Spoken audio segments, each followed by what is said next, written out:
Setelah kita tahu seks itu luar biasa, Tuhan itu hebat menciptakannya untuk suami istri, dan setan merusak dengan kawin campur supaya lahir anak-anak monster itu.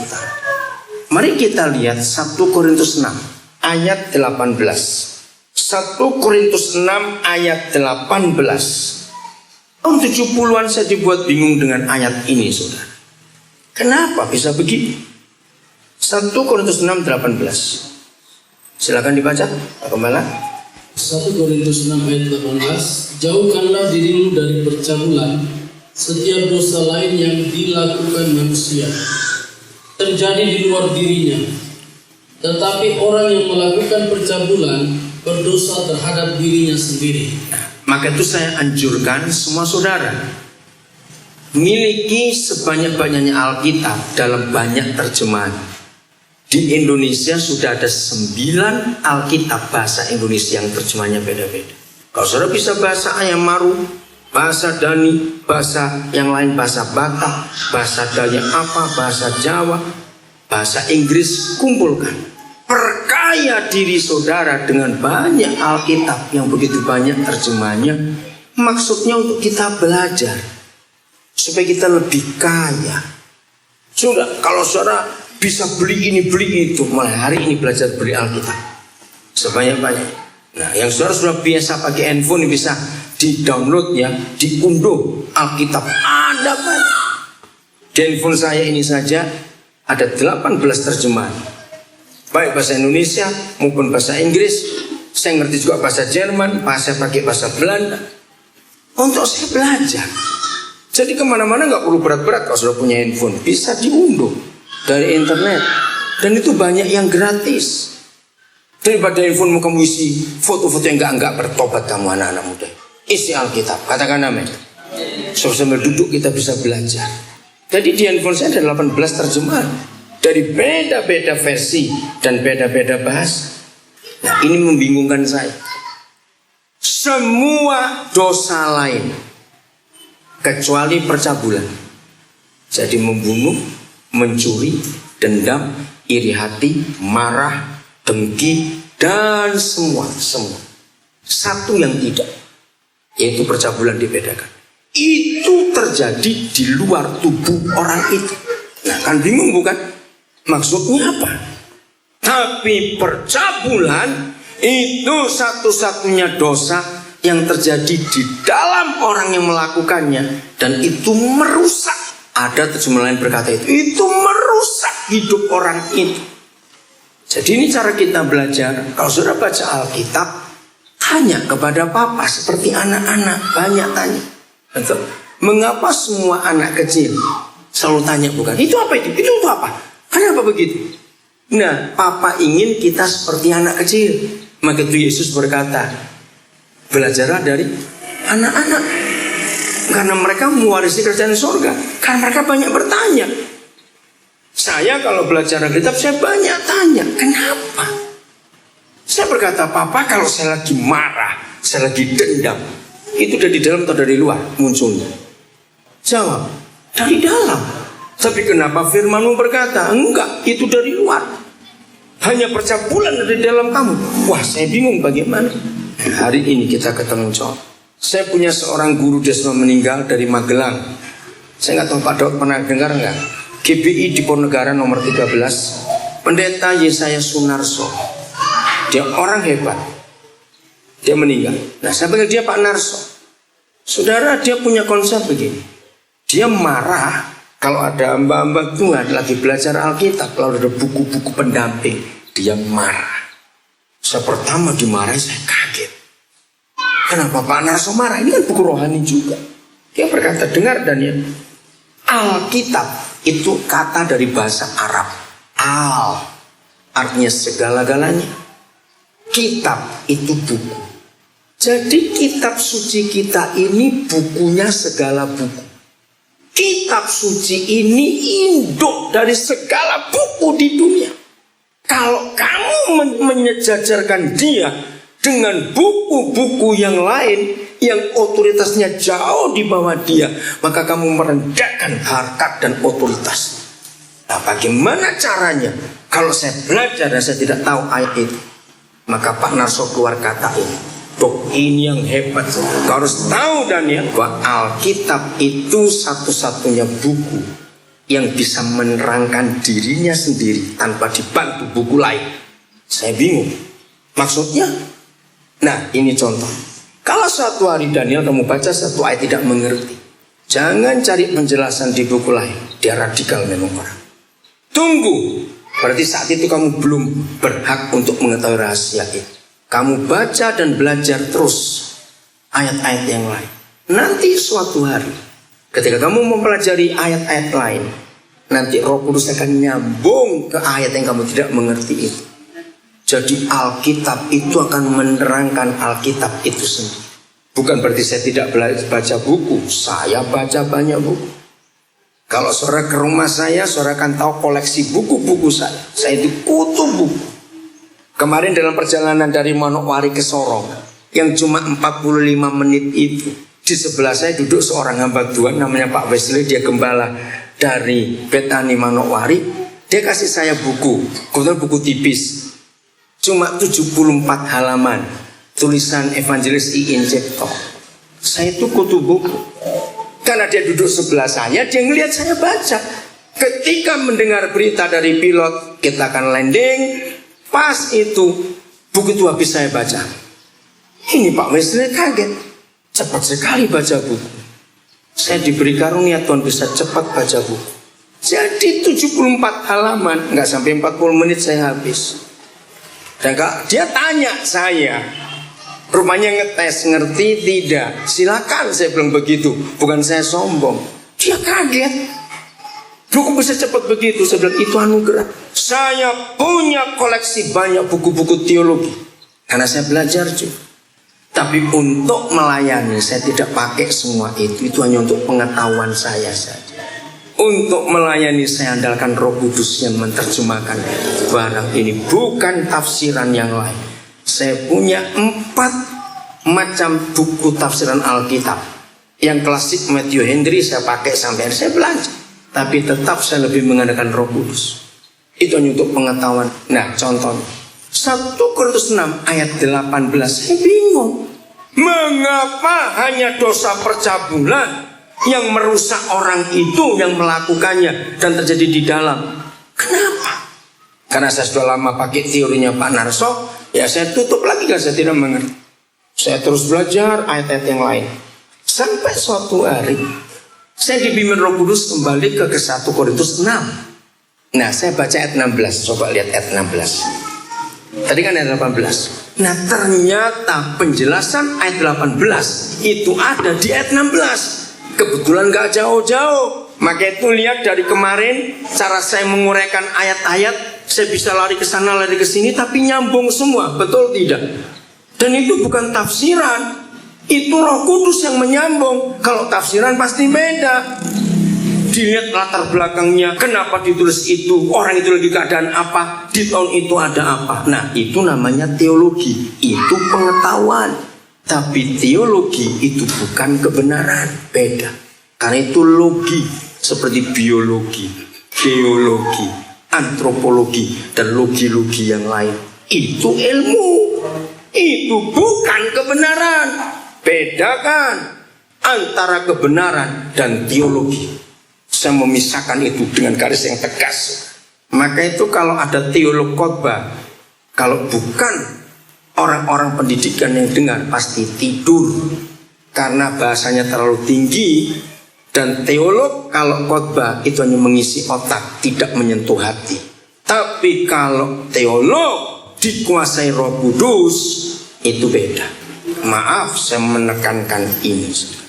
Orang tahu saya teolog karena saya memang, maaf, dalam tanda kutip, menguasai ilmu tentang Tuhan. Karena saya belajar. Tapi waktu saya melayani, saya tidak gunakan teologi itu. Karena saudara bukan mahasiswa saya. Saya harus mengerti kebenaran. Contoh kecil saja sebelum saya lari ke 1 Korintus 6 ayat 16 begini. Dari sejak mulai Kejadian 5 sampai kitab Wahyu, yang Tuhan minta adalah kamu harus mengenal aku. bukan mengetahui tentang aku. Mengetahui seseorang, kita bisa mempelajari tentang orang itu. Betul? Contoh, Presiden Soekarno sudah meninggal tahun 70 yang lalu. Tapi kita bisa belajar tentang dia karena bukunya tentang dia banyak. Betul? Gus Dur sudah meninggal, tapi kita bisa belajar tentang dia.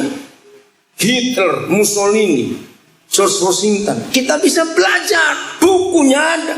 Tapi mempelajari orang-orang itu walaupun yang masih hidup. Pak Barnabas Swebu, gubernur kami Papua, saya tidak tahu Pak Abraham Matururi, gubernur saudara, punya buku tidak? Pak Barnabas Swebu ada 3 buku yang saya punya tentang dia dan saya sudah baca. Kita bisa mempelajari hidup seseorang, baik yang sudah mati maupun masih hidup. Tapi ini dia, mempelajari seseorang. Bisa kenal orang itu tidak? Jawab, tidak bisa. Karena dalam filosofi kehidupan, seorang bisa kenal seorang hanya lewat satu cara, bergaul. Tidak ada cara kedua, apalagi ketiga dan seterusnya untuk kenal seseorang kecuali bergaul dengan orang itu. Maka itu kenapa orang pertama namanya Henokh, Kejadian 5, ditulis dia apa dengan Tuhan? Bergaul. No, itu bergaul. Ada ayatnya Kejadian 6. Musa bergaul, Daud bergaul, nabi-nabi itu bergaul. Maka itu enak, mereka dikit-dikit dengar suara Tuhan. Sebentar Tuhan berfirman, Tuhan hadir. Karena bergaul, bukan mempelajari. Tolong dibaca Yesaya 11 ayat 9. Apa yang terjadi ini saudara? Kita harus mengerti betul kebenaran ini. Yesaya 11 ayat yang ke-9. Jadi kalau Alkitab itu diuraikan dengan logika anak-anak, firman itu hidup saudara. Yang mendengar pun semangat dan tidak capek. Kalau diuraikan pakai teologi, itu kita belajar, kita harus mikir terus, mikir karena logi itu logika, logos. Silakan 11 ayat 9 Yesaya. Yesaya 11 ayat 9. Tidak ada yang akan berbuat jahat atau yang berlaku busuk di seluruh gunungku yang kudus. Sebab seluruh Stop. Nah ini dulu. Mengapa tidak ada yang berlaku busuk dan tidak ada yang berbuat jahat di seluruh gunung Yahweh yang kudus? Sebab terlanjut. Sebab seluruh bumi penuh dengan pengenalan akan Tuhan. Ya, seperti air laut yang menutupi dasarnya. Nah saudara, ini yang Papa minta. Kalau seluruh bumi dipenuhi dengan pengenalan akan Papa di surga, maka semua umat manusia gak ada yang jahat dan busuk kelakuannya. Kata sebab itu yang menjelaskan sebab. Nah maaf ya, teologi itu membuat orang mengetahui tentang Tuhan karena belajar. Seperti kita belajar biologi, kita jadi punya pengetahuan tentang kehidupan. Kita belajar geologi, kita punya pengetahuan tentang lapisan-lapisan tanah di bumi. Kita belajar antropologi, kita akan mengenal semua latar belakang umat manusia. Teologi, kita belajar pengetahuan tentang Theo yang adalah Tuhan dalam bahasa Yunani. Tapi yang Papa minta bukan mengetahui tentang dia, tapi mengenal dia. Beda, mengetahui dan mengenal itu beda. Orang yang mengetahui tentang orang lain pasti tidak kenal. Tapi orang yang kenal seseorang, dia pasti tahu orang itu. Jadi harus semua kembali pada Alkitab. Harus. Hebat bukan Alkitab ini? Nah, saya kembali ke 1 Korintus 6 ayat 16. Jadi jawabannya di situ. Atau tidak tahukah kamu bahwa siapa yang mengikatkan dirinya pada percabulan? Saudara harus tanya, kenapa saya nggak baca kata perempuan? Sebab akhir zaman sudah makin gila.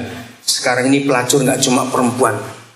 Di kampus-kampus, di kota-kota pelajar banyak pelacur laki-laki, saudara. Gila sekali dunia ini, saudara. Banyak mahasiswa cowok-cowok nggak punya uang jadi pelacur. Banyak istri-istri pejabat kesepian karena suaminya pergi bertugas. Maka ibu-ibu pejabat cari mahasiswa-mahasiswa. Maka itu saya nggak baca kata perempuan di ayatnya. Begini bacanya. Atau tidak tahukah kamu bahwa siapa yang mengikatkan dirinya pada percabulan menjadi satu tubuh dengan dia? Sebab demikianlah kata nas, kata potongan ayat itu artinya nas, keduanya akan menjadi satu daging. Ternyata 1 Korintus 6 ayat 18 yang saya bingung, mengapa hanya dosa percabulan yang terjadi di dalam tubuh orang itu, semua dosa lain di luar? Jawabannya di ayat 16. Jadi nggak jauh-jauh. Ada ayat Kejadian, penjelasannya di Wahyu. Wah, itu jauh sekali. Ada. Jadi bagi saudara-saudara yang baru kenal saya dan ini cara saya ngajar, maka pertanyaan saudara terjawab. Mengapa ayat-ayat yang letaknya jauh-jauh Roh Kudus yang menggabungkan dan konsep pengertiannya bisa sama? Yaitu Roh Kudus itu bukan teologi. Teologi tidak menemukan hal itu, karena semuanya ilmu. Beda, saudara. Jadi Roh Kudus harus kita andalkan untuk mengerti ayat-ayat Alkitab ini. Karena Paulus menulis, yang ditulis oleh Roh, hanya Roh yang bisa menerjemahkan. Betul? Yang ditulis oleh akal, hanya akal yang bisa mengerti. Nah, itu bedanya. Apakah salah belajar teologi? Tidak. Tapi jadi salah kalau hanya itu yang kita pelajari. Karena kita gak akan kenal Tuhan, karena kita tidak bergaul dengan Dia. Oke, saya kembali lagi ke ayat 16. Jadi begini, khususnya anak-anak muda, orang-orang tua yang anak-anak tidak hadir, kita sampaikan pada anak-anak kita. Hubungan seks, seperti sesi pertama tadi yang saya sampaikan, seks itu kudus dan Tuhan yang ciptakan. Tujuannya cuma satu, supaya manusia melahirkan apa tadi? Membuat sejarah kalau menikahnya dengan benar. Nah, ayat 16 menerangkan begini. Seks itu hanya untuk dua orang yang berstatus suami dan istri. Beda loh. Bukan berstatus suami istri. Itu salah. Berstatus suami dan istri. Lu bedanya di mana? Kalau kita menyebut seks itu untuk suami istri, bahaya. Saya suami, berarti saya bisa dengan istri orang lain dong. Betul tidak? Nanti istri saya, dia bisa dengan suami orang lain. Pokoknya suami istri. Tidak. Dan seks itu hanya untuk suami dan istrinya. Istri dan suaminya. Jangan salah ngomong. Itu hebatnya Alkitab. Nah, kalau suami dan istrinya melakukan, itu bagus. Keduanya makin menjadi satu daging. Tapi adik-adik kalian dengar ya, yang masih pakai seragam, saya minta kalian dengar. Sampaikan pada teman-teman yang gak ada. Tetapi apabila seks itu dilakukan dengan sembarang orang, maka dampaknya sama. Dua orang itu walaupun bukan suami istrinya, tetap akan menjadi satu daging. Nah, ini yang dimaksud ayat 18. Rusaknya orang itu karena percabulan. Dengarkan. Kalau kita makan kue, apa sajalah namanya, itu minimal, saya tanya pada kalian dua di pojok yang pakai seragam. Adik, lihat saya. Saya tanya ke kalian. Kalau kalian makan kue, apa saja jenisnya, itu minimal terdiri dari berapa bahan sebelum jadi kue? Yang lain diam. Ayo adik, apakah kalian siswi pasti tahu. Minimal cepat sebut, gak usah takut salah. Apa satu? Tepung. Terus yang kuat saya nggak dengar. 2, gula. 3, masa nggak pernah buat kue? Masa nggak pernah lihat mamamu buat kue? Tepung, gula, betul. Apa lagi? Ayo. Yang lain diam. Apa ayo? Di sekolah masih nggak pernah ada tata boga. Apalagi tepung, gula, betul, kurang. Minyak, tidak harus mentega yang betul. Apalagi yang paling penting dari semua itu, telur. Kalian itu bagaimana? Iya, masa nggak bisa? Ya istirahatnya nanti aja sebentar lagi. Saudara, nah kue itu minimal dari 4 bahan itu: tepung, gula, mentega, telur. Begitu sudah diolah jadi adonan, lalu di oven atau dimasak.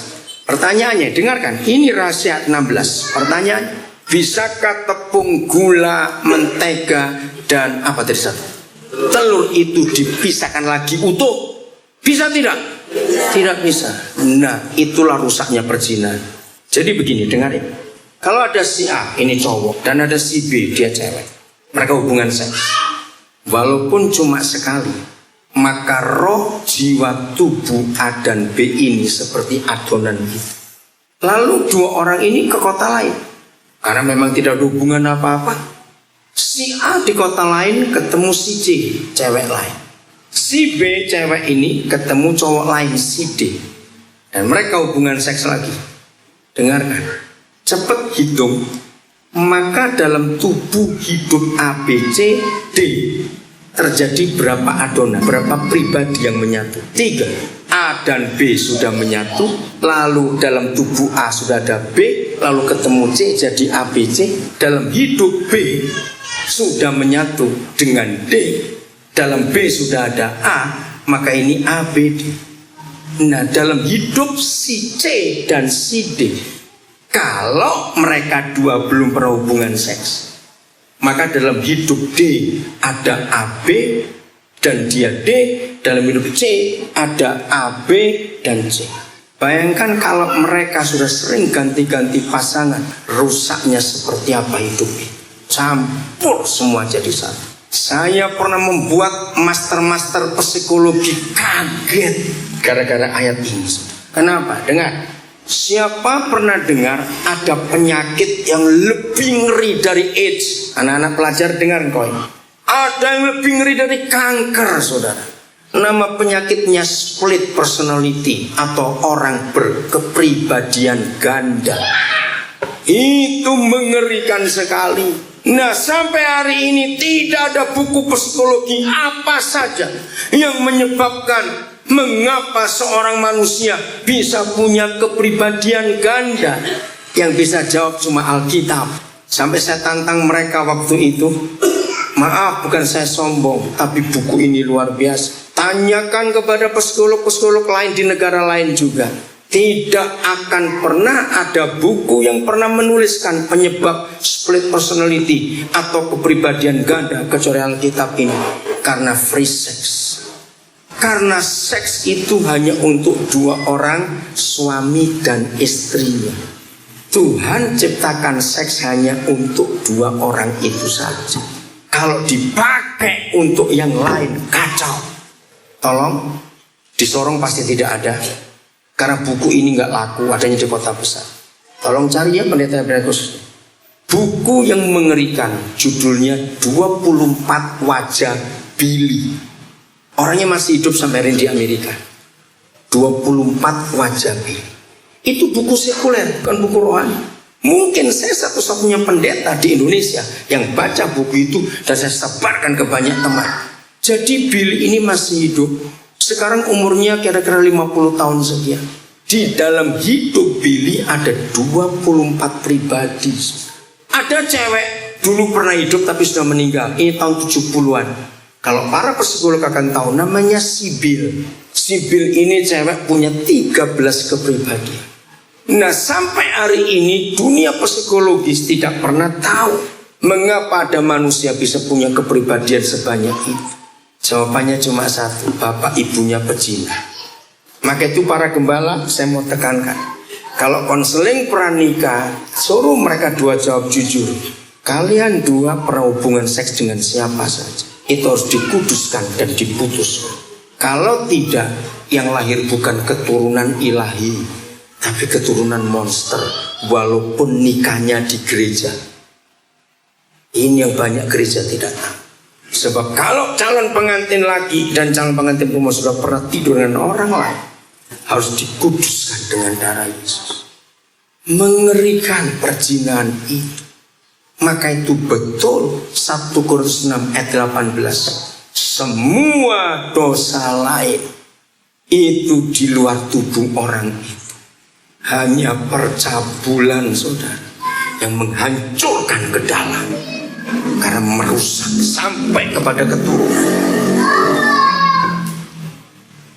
Hebat Alkitab ini. Maka itu semua kita, baik hamba Tuhan, baik pejabat, PNS, pengusaha, ibu, janda, anak-anak, siapapun kita yang ada di sini hari ini, sampaikan firman ini kepada sebanyak-banyaknya orang. Setuju? supaya lahir keturunan ilahi. Mereka itulah pembuat sejarah di dunia. Orang-orang hebat. Jangan melahirkan generasi rusak lagi, generasi monster lagi. Sudah terlalu banyak. Maka itu saudara, kita harus mengerti ini. Jadi sekarang kita tahu Papa ikut punya anak bersama kita. Bagian berikut ini maaf, saya akan terangkan dengan sistem bayi tabung. Bagi yang belum tahu supaya hari ini tahu.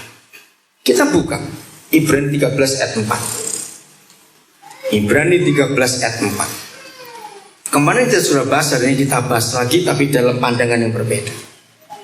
Ya, silakan dibaca Ibrani 13 ayat yang keempat. Ini penting sekali. Siapa aja boleh, sudah dapat? Gak apa-apa. Oh, kembali. Tuhan, ya. Hendaklah kamu semua penuh hormat terhadap perkawinan, dan janganlah kamu mencemar tempat tidur, sebab orang-orang sundal dan pesina akan dihakimi Allah. Mengapa surga sempat-sempatnya mensensus tempat tidur suami istri? Tidak ada pemerintah di negara manapun di dunia buat sensus tempat tidur, betul tidak, saudara? Tapi hanya surga yang buat sensus tempat tidur suami istri. Dengan satu pesan saja, jangan kau najiskan, jangan kau cemari tempat tidur pernikahanmu. Hendaklah kamu semua, jadi nggak cuma orang Kristen, semua manusia di dunia dikehendaki oleh Yahweh untuk hormati pernikahan. Bahkan gak cuma hormati, penuh hormat. Jangan lupa kata penuh. Artinya betul-betul menghormati pernikahan. Dan hanya satu cara menghormati pernikahan. Tidak boleh ada orang ketiga di tempat tidur kita dalam hidup kita, kecuali istri dan suami kita sendiri. Maka itu tempat tidur jadi najis. Bukan karena saudara terlalu sibuk sehingga seperempat bulan gak dicuci, bukan. Kotornya tempat tidur kita kalau ada persundalan, perzinahan. Nah, sekarang saya pakai bayi tabung. Begini proses bayi tabung. Karena ilmu pengetahuan bertambah hebat,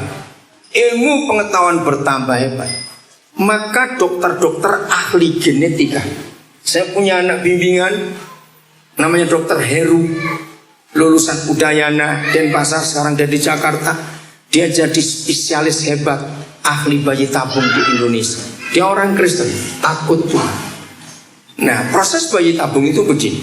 Dokter itu bisa meneliti dan memilih sperma mana yang terbaik, DNA dan kromosom.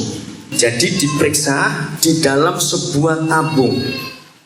Itu bukan tabung, sebetulnya seperti piring kecil ya, tapi ini milik kedokteran.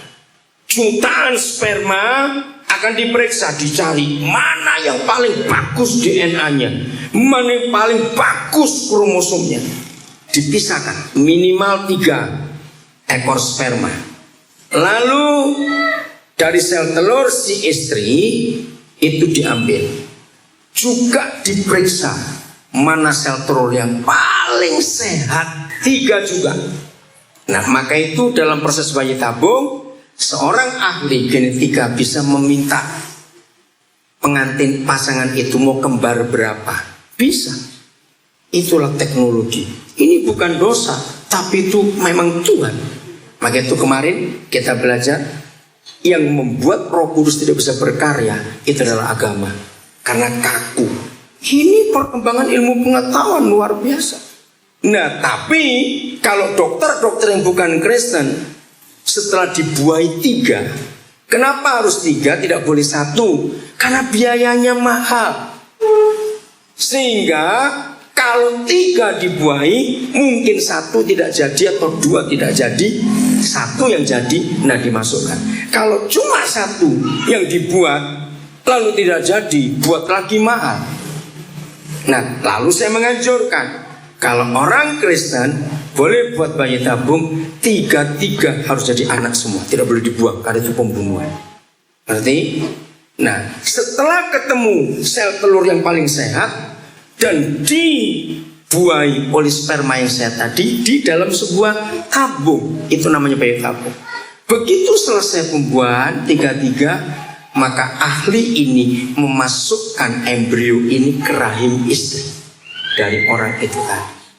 Jadi hamilnya bukan dalam hubungan seks, karena ada kelemahan-kelemahan yang masing-masing punya. Kita nggak tahu itu dari kedokteran. Mengapa saya pakai teori ini? Dengar, kalau Yahweh Tuhan kita pesan tempat tidur pernikahan kita harus kudus, itu berarti kalau kita pakai terminologi perjanjian lama, pakai konsep perjanjian lama, karena setiap kali Yahweh hadir di perjanjian lama selalu ada pesan, lepaskan sepatumu sebab tempat ini kudus. Jadi kalau dia pesan kepada suami istri supaya tempat tidurnya dikuduskan, itu berarti dia buat apa di situ? Hadir. Nah, ini yang lucu. Saya pakai logika anak-anak. Saya mengerti rahasia ke Ibrani 13 ayat 4 itu bulan Juli tahun 87. Jadi saya catat semua pewahyuan Roh Kudus yang saya temukan, catat tahun berapa, bulan berapa, di mana. Saya punya catatannya. Maka itu saya bisa cerita. Hebat sekali Roh Kudus itu. Bulan Juli 87 tiba-tiba Roh Kudus mewahyukan saya Ibrani 13 ayat 4. Wow, saya kaget. Saya tanya gini logika anak-anak, Papa, ngapain Papa ada di tempat tidur yang sudah menikah? Apa surga kurang ramai? Ngeri pertanyaannya. Kan aneh bukan? Mengapa Tuhan ada di tempat tidurnya suami istri? Ngapain? Saudara, dia menjawab, karena aku sayang pernikahan, aku mengasihi keluarga, aku tunggui mereka di sini. Akhirnya merambat jauh. Dengar suami istri, mengapa kalau kita dua lagi bertengkar, kita malas tidur berdua di takhta itu?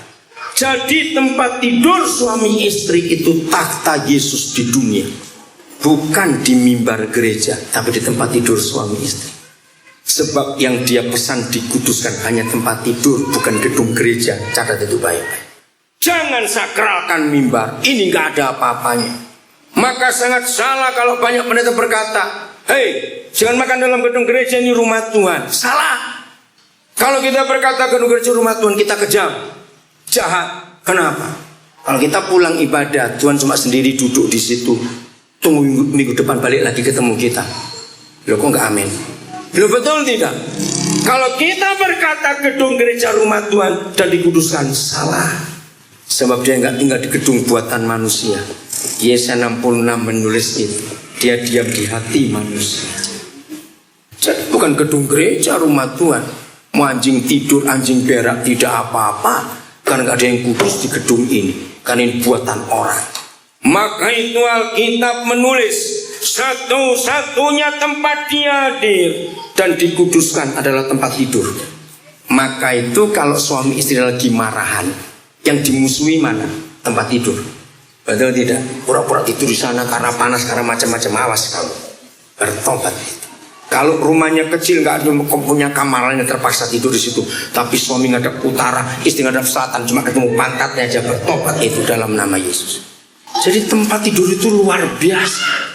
Hadirnya yang Maha Kudus bukan di kebaktian, tapi di tempat tidur suami istri. Maka itu kita harus berdamai. Sebelum naik ke tempat tidur harus berdamai.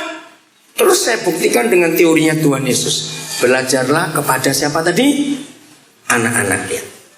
Semua anak normal, kalau mereka lihat papa mamanya lagi di kamar, langsung mereka naik ke tempat tidur dan main di situ, ya atau tidak? Anak-anak tahu ada surga di situ. Tapi aneh, kalau mereka merasa papa mama lagi berantem, walaupun papa mama di kamar, anak-anak gak berani masuk, apalagi naik ke tempat tidur. Sebab mereka tahu ada setan di situ.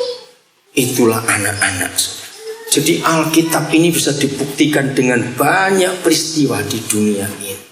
Begitu hebatnya nilai tempat tidur suami istri, sampai dipesan kuduskan tempat itu, karena aku di situ. Nah ini. Jadi untuk apa? Ternyata begini, dengar. Ketika suami istri melakukan hubungan seks, kalau dokter saja bisa milih sperma yang terbaik dan sel telur yang terbaik, Tuhan lebih bisa milih tidak? Betul? Tuhan lebih bisa milih tidak? Maka itu ketika Tuhan ada di tempat tidur kita dan suami istri melakukan hubungan seks, hubungan suami istrinya, maka Tuhan akan menentukan sperma mana yang paling bagus untuk lahir anak-anak hebat tadi itu, pembuat sejarah. Jangan amen dulu, ini masalahnya. Kalau dokter bisa, Tuhan bisa, setan bisa tidak. Nah ini dia. Maka setan akan cari sperma yang paling jelek dari hasil hubungan seks dengan banyak orang tadi. Maka lahirlah anak-anak monster itu. Jadi Alkitab ini sungguh luar biasa untuk kita hidup dalam kebenaran. Kita anak-anak muda, jaga dirimu. Jangan kalian seperti binatang saja, ganti-ganti pasangan. Dengar kata ini, yang boleh itu hanya babi dan anjing. Katakan amin. Manusia tidak. Tuhan menetapkan kita hanya dengan satu suami yang sama dan satu istri yang sama. Tidak ada Tuhan yang firman-Nya setegas ini. Ada banyak kitab suci agama di dunia, tapi Tuhan kita yang setegas ini. Jadi sekarang kita tahu mengapa iblis menawarkan seks bebas. Karena mereka ingin, maaf, kalau Tuhan bisa punya keturunan ilahi, berarti setan bisa punya keturunan setan tidak? Jawab, bisa tidak? Bisa. Yaitu tadi lewat kawin campur, kawin ngawur, ngeseks kiri kanan kayak babi dan anjing saja itu orang.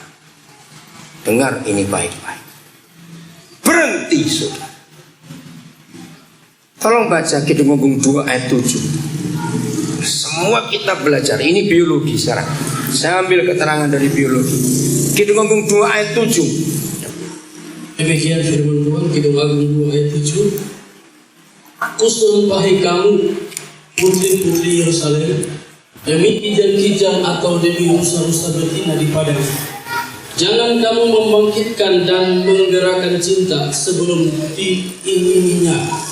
Kira-kira saudara ada 3 ayat seperti itu di kitab Kidung Agung. Pertama saya belajar ayat itu, saya tersinggung habis dengan Yahweh. Kenapa? Siapa bisa jawab? Semua nabi di perjanjian lama itu pasti pernah nyebut hai putri-putri Yerusalem. Betul tidak? Yesaya, Yeskiel pernah, Yeremia. Siapa bisa jawab? Siapa putri-putri Yerusalem dalam istilah gereja untuk perjanjian baru? Siapa mereka? Gereja Tuhan. Kita ini putri-putri Yerusalem. Amin. Nah yang saya tersinggung, jadi kalau dengan Papa di surga, buka hati. Kalau saya marah dengan firman itu, saya bilang marah, saya nggak terima ini. Kenapa Papa nyumpai kami gereja demi binatang? Kan kejam betul. Kusumpai kamu gereja demi rusa-rusa betina dan kijang-kijang di padang, artinya di alam bebas. Jangan kau bangkitkan cinta sebelum waktunya, sebelum diingininya. Hebat sekali. Saya baca banyak tafsiran Alkitab malah bingung. Ternyata jawabannya ada di biologi. Kita lihat 3 hal tentang binatang. Jadi jangan marah dulu. Bagi nomor 1, saudara tahu tidak? Awas kalau pelajar nggak tahu ini ya. Binatang itu punya musim kawin tidak? Punya. Ya, betul?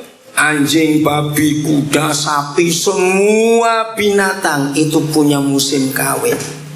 Nah itu yang pertama. Belajarlah kepada binatang yang kita anggap bodoh, tidak sekolah tapi tahu aturan.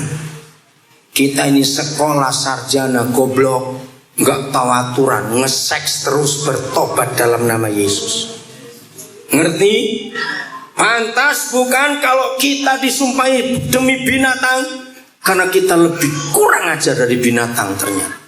Katakan amin saudara. Itulah kita. Yang kedua, masih biologi.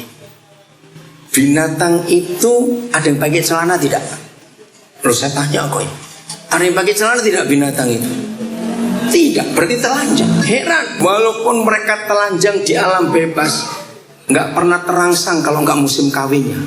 Kita ini pakai celana masih kurang ajar, bertobat. Ngerti kata itu? Loh, coba jawab iya atau tidak. Kita ini pakai celana masih kurang ajar. Binatang tidak pakai celana tapi tahu aturan. Maka itu berhenti. Cari data saudara, 33 provinsi di Indonesia. Hanya 2 provinsi yang angka kejahatan seksnya paling tinggi, Papua dan Papua Barat. Paling tinggi. Cari data. Maka itu kita harus mengerti ini, saudara. Hanya di Papua yang paling banyak bapak memperkosa anak kandungnya sendiri, bukan di tempat lain. Karena gereja tidak mengajarkan ini. Saudara, mari kita melihat kebenaran ini. Binatang itu tahu aturan, walaupun mereka telanjang. Yang ketiga lebih ngeri lagi. Binatang itu nggak sekolah, nggak bisa baca, tapi tahu jenisnya, spesiesnya. Ngerti? Walaupun ada kuda dan sapi di alam bebas, mereka nggak pernah jatuh cinta.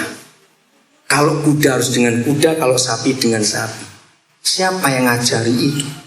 Semua binatang tahu spesiesnya. Nggak ada burung jatuh cinta dengan ayam terus kejaran, nggak ada. Tapi manusia gobloknya minta ampun. Kita hantam siapa saja. Padahal firman berkata, orang benar harus dengan orang benar. Rohnya harus sama. Jadi lihat hebatnya Alkitab. Kusumpai kamu putri-putri Yerusalem, demi kijang-kijang dan rusa betina di padang. Kasar sekali itu firman. Tapi memang begitu kita manusia, tidak tahu aturan. Itu anak-anak sekolah, berhenti kamu dengan pornografi di HP-mu. Hentikan itu.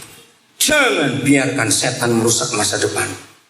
Untuk kalian tidak melahirkan orang-orang benar dan keturunan ilahi itu.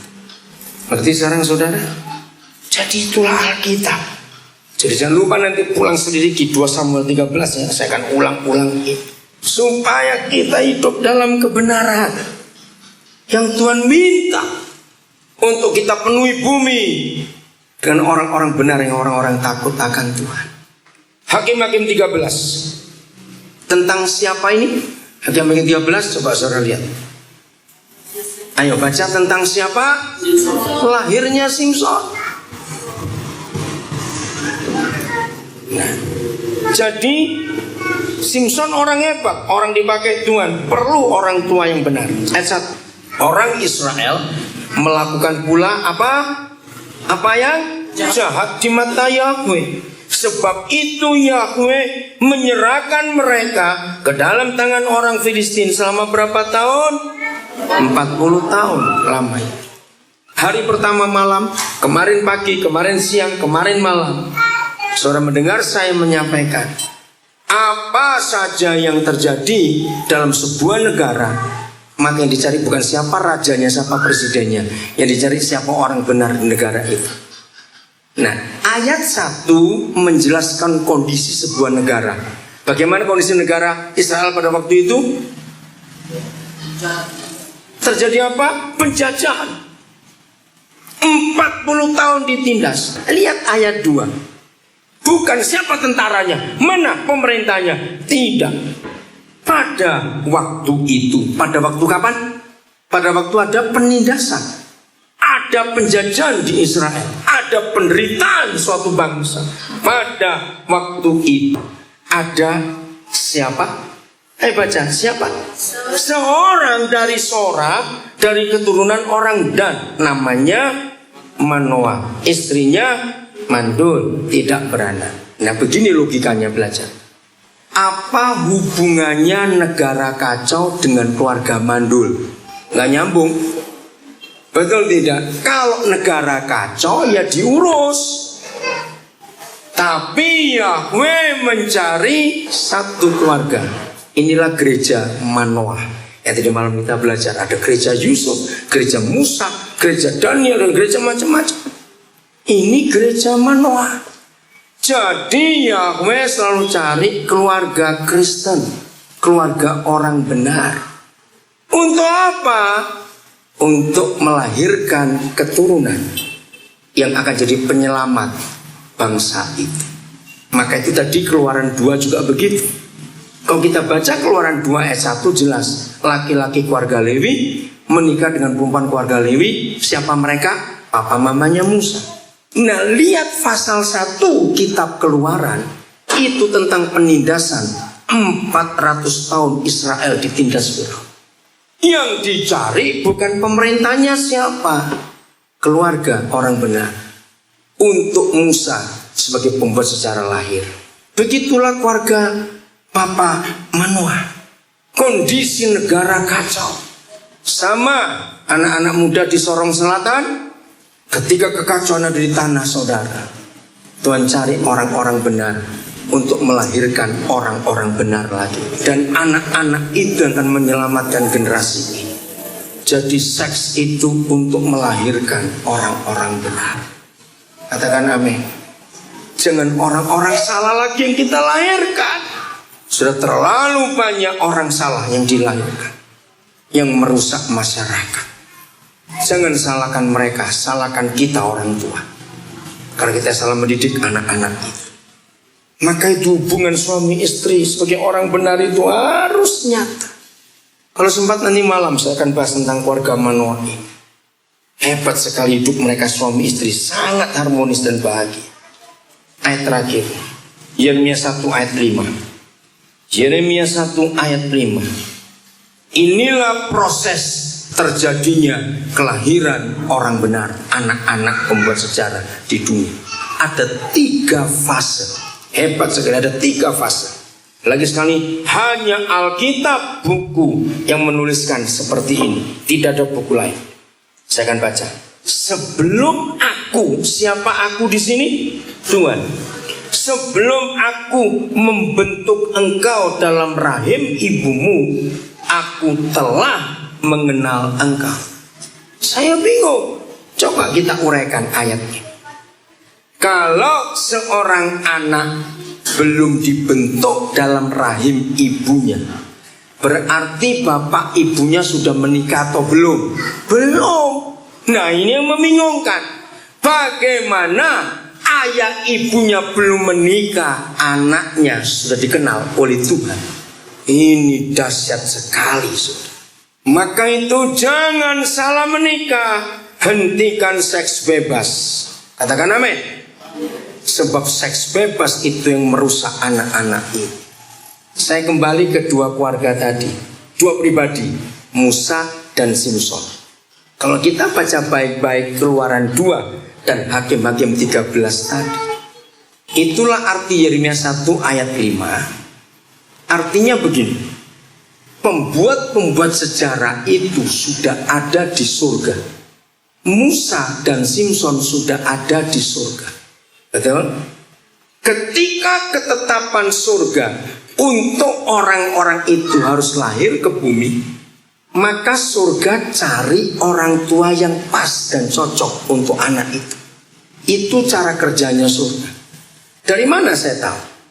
Beri tanda Yeremia 1 ayat 5. Saudara buka Efesus 1 ayat 4. Nah, ini cara Roh Kudus ngajar saya, menyambung ayat-ayat berbeda semuanya.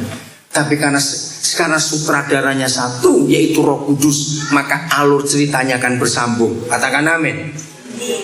Efesus 1 ayat 4. Silakan dibaca. Efesus 1 ayat 4. Sebab di dalam dia Stop. Di dalam Yesus, dianya Yesus. Ya, lanjut. Tuhan telah memilih kita sebelum dunia dijadikan, supaya kita kudus dan tak bercacat di hadapan-Nya. Roh Kudus tolong kami untuk mengerti firman ini dalam nama Yesus. Jadi saudara dan saya sudah dikenal Tuhan sejak kapan? Sebelum dunia dijadikan. Jawab, sejak kapan? Aneh bukan? Sebab dia telah, bukan akan. Tensesnya past perfect tense. Di dalam Yesus Kristus Tuhan, Bapa di surga, Tuhan itu sudah mengenal kita. Maka itu dia pilih kita sejak dunia belum jadi. Bayangkan, kalau dunia belum jadi sudah ada Adam dan Hawa belum? Wah, kalau belum ada Adam dan Hawa, jadi belum ada manusia, bukan? Tapi dari mana yang maha besar pencipta alam semesta sudah kenal kita dan pilih kita? Di dalam Yesus. Nah, begini ilustrasinya. Jadi kalau saya mendapatkan firman Tuhan, saya selalu minta ilustrasinya apa Roh Kudus yang semua orang bisa mengerti. Siapa pernah ngalami ini? Saya ambil contoh ibu-ibu saja. Suatu hari ada seorang ibu di antara kita, ini masih di tempat tidur, tapi sudah bangun, sudah melek, tapi masih di tempat tidur. Terus ibu ini karena dia ahli buat donat, maka di tempat tidur dia merencana, hari ini aku akan buat 1000 donat. Boleh nggak? Nah, saya tanya, boleh nggak dia buat 1000 donat? Boleh, uangnya sendiri kok. Betul nggak? Dan dia bisa. Aku akan buat 1000 donat, 50 aku kasih Pak Bupati, 25 aku kasih ke wakil bupati, nanti yang 50 lagi kasih ke Pak Gembala, nanti yang 100 aku bagi ke anak-anak sekolah, nanti yang 200 aku bagi ke pasar, yang sisanya aku lempar-lempar saja. Misalnya begitu. Boleh tidak dia mikir begitu?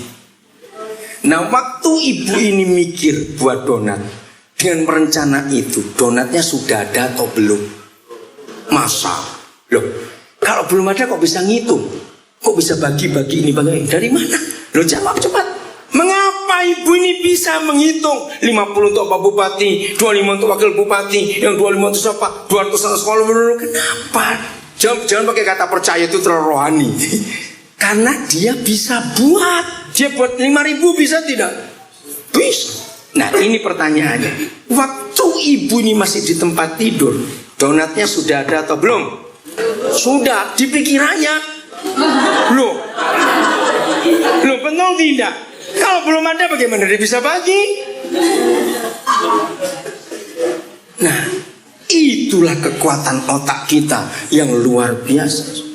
Yang lebih hebat lagi, tepung 1 on saja belum ada di rumah. Mau buat 1000 donat, itu perlu berapa banyak kilo tepung? Betul, telur aja belum ada, gula juga belum ada, minyak goreng juga belum ada. Ibu ini masih di tempat tidur, pasarnya aja belum buka, tapi dia sudah punya konsep. Donat yang ini untuk siapa, yang itu untuk siapa, yang ono untuk siapa. Nah, kalau kita manusia berdosa saja bisa seperti itu, Tuhan lebih bisa tidak? Belum ada apa-apa, dia sudah tahu kita akan lahir di dunia. Kita sudah ada di hadapan dia sejak dunia belum jadi. Tinggal tunggu waktunya kapan kita dilahirkan. Lalu dia cari apa mama yang cocok untuk kita itu siapa. Maka itu saya pendeta yang menentang KB. Dengar, saya ngomong apa adanya. KB itu kalau orang Kristen hidup benar, punya anak 20, 30, itu semua keturunan ilahi. Awas, jangan asal beranak saja kayak kucing kamu tapi gak bisa didik anak itu dalam nama Yesus. Ngerti kata itu? Kalau itu bajingan, saya suruh KB sampai mati, gak usah punya anak. Juga tidak apa-apa. Setuju? Daripada melahirkan bajingan-bajingan lagi. Tapi kalau saudara orang benar, jangan KB. Katakan amin. Lahirlah sebanyak-banyaknya, karena Papua masih luas tanahnya. Oh enggak, amin. Awas orang Kristen Papua anak sedikit-sedikit. Itu politik Firaun di zaman Musa lahir, supaya bunuh semua anak laki-laki. Maka itu ingat, KB untuk orang benar tidak berlaku. Lahirkan sebanyak-banyaknya anak, karena itu perintah Tuhan. Penuhilah bumi, beranak cuculah, bertambah banyaklah. Oh enggak, amin. Punya anak lagi cepat sekolah sekarang. Amin. Karena kalau saudara orang benar, akan lahir anak-anak benar juga. Itulah keturunan ilahi. Jadi sampai sekarang di surga itu masih banyak pembuat sejarah yang belum dilahirkan. Yahweh cari orang tua mana yang cocok untuk anak-anak itu. Maka itu tiap kali pernikahan, saya mau berkati pernikahan, saya bilang anak pertama jangan kau tahan. Sampai itu anak sulung, biarkan lahir secara natural yang Tuhan mau. Anak kedua ketiga boleh dijaga jarak. Tapi anak pertama tidak, karena itu anak sulung milik Tuhan. Inilah fase pertama. Kita kembali ke Yeremia 1 ayat 5. Inilah fase pertama. Sebelum kita menikah, ternyata surga sudah kenal anak-anak yang kita akan lahirkan nanti. Katakan amin. Itulah history makers, pembuat sejarah di dunia. Fase kedua, perhatikan, masih Yeremia 1:5. Dan sebelum engkau keluar dari kandungan, jadi laki perempuan sudah menikah jadi suami istri dulu, baru jadi papa mama, istri mengandung sekarang. Dan sebelum engkau keluar dari kandungan, fase kedua, Tuhan ngapain? Telah menguduskan.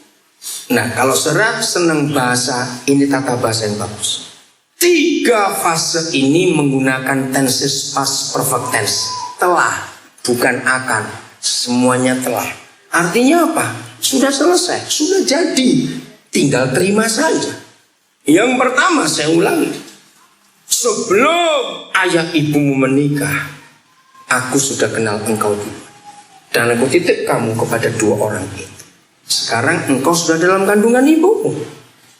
Aku telah, bukan akan, menguduskan kamu. Sekarang pertanyaannya, kalau anak-anak yang dikandung oleh orang-orang benar sudah dikuduskan sejak dalam kandungan, mungkin nggak ini anak jadi anak bermasalah kalau besar? Tidak. Inilah keturunan ilahi itu. Amin. Maka itu saya melarang KB kalau itu orang benar. Karena kan lahir anak-anak hebat. Bayangkan kalau semua anak dikuduskan sejak dalam kandungan. Sorong Selatan, Papua Barat dan seluruh bumi penuh dengan orang-orang hebat. Amin. Maka itu para pendeta, rekan hamba Tuhan, para teolog, bukalah Alkitab dengan cara seperti ini. Roh Kudus itu luar biasa. Fase ketiga, hebat. Setelah lahir, fase ketiga, aku telah apa? Nah, saya pakai bahasa pemerintah. Aku telah memberi kamu SK. Tahu kata SK? Buat orang-orang proyek-proyek tender apa saja, SK bupati itu berharga tidak? Siapa jawab berharga tidak? Wah, luar biasa. SK gubernur, SK presiden, wah hebat. Setiap anak yang dilahirkan oleh keluarga benar, menikah dengan benar, dan dikandung dengan benar, maka masing-masing anak itu sudah punya SK di hari kelahirannya. SK-nya kalau Yeremia jadi nabi, dan aku telah menetapkan kau jadi nabi. Beda-beda. Setiap keturunan ilahi dan setiap pembuat sejarah yang dilahirkan oleh orang-orang benar, SK surga beda-beda. Tapi wilayahnya sama. Di mana? Coba baca kalimat terakhir ayat 5.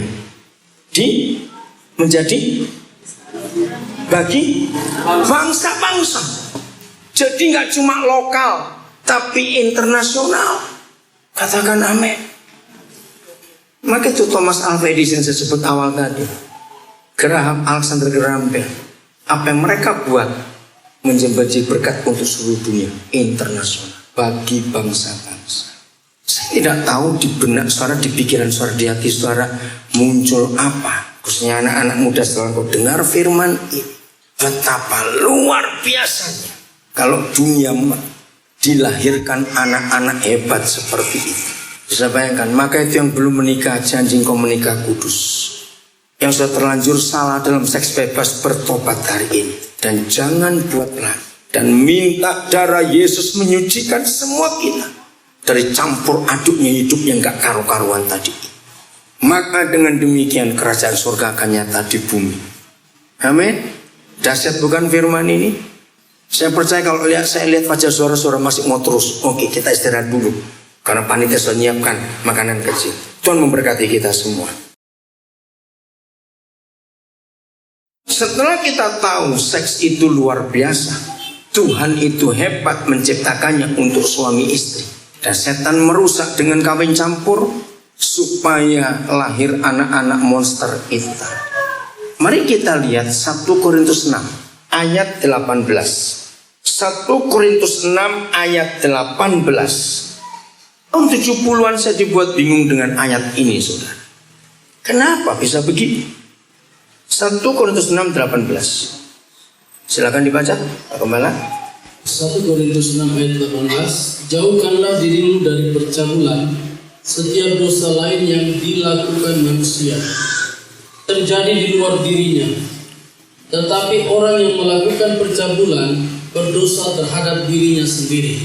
Maka itu saya anjurkan semua saudara miliki sebanyak-banyaknya Alkitab dalam banyak terjemahan. Di Indonesia sudah ada 9 Alkitab bahasa Indonesia yang terjemahnya beda-beda. Kalau saudara bisa bahasa Ayamaru, bahasa Dani, bahasa yang lain, bahasa Batak, bahasa Dayak apa, bahasa Jawa, bahasa Inggris, kumpulkan. Perkaya diri saudara dengan banyak Alkitab yang begitu banyak terjemahannya. Maksudnya untuk kita belajar supaya kita lebih kaya. Sudah, kalau saudara bisa beli ini beli itu, mulai hari ini belajar beli Alkitab sebanyak-banyak.